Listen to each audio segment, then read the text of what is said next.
DJ Rajendra पटवा। सनवार तुरे दिखे झमाझम, नवा नवा तुरे दिखत टनाटन।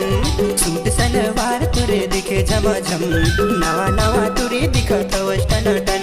दीवाना बनाए मैं होगे मगन। गाड़ी भर मत देबे भाई।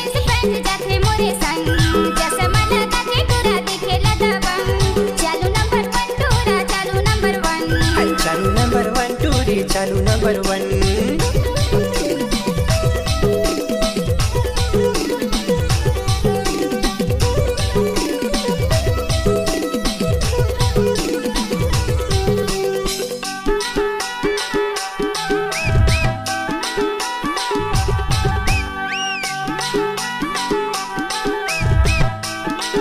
DJ Rajendra exclusive. तोला देखी टूरी मैं होगे दीवाना, मोला सता हंसते काबर बताना। गाड़ी भर मत देबे भाई।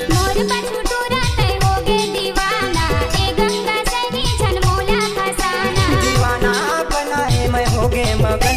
सूट सलवार तुरे दिखे झमाझम, नवा नवा तुरे दिखत टनाटन।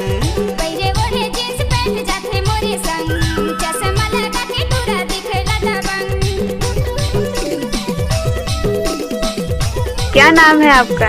DJ Rajendra exclusive.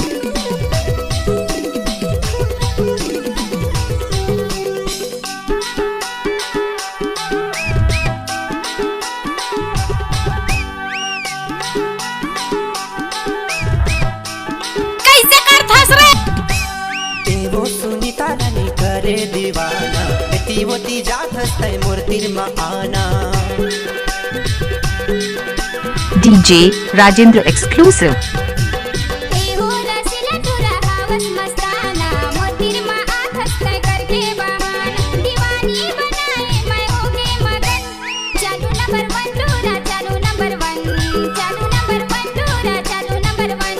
चालू नंबर वन टूरी, चालू नंबर वन।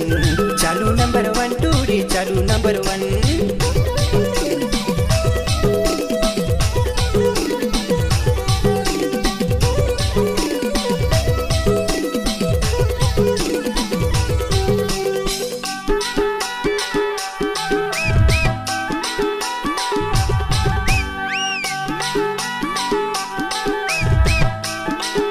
डीजे राजेंद्र पटवा। खामा देखे तुला होगे दीवाना, आपन बनावे तै मोला बताना।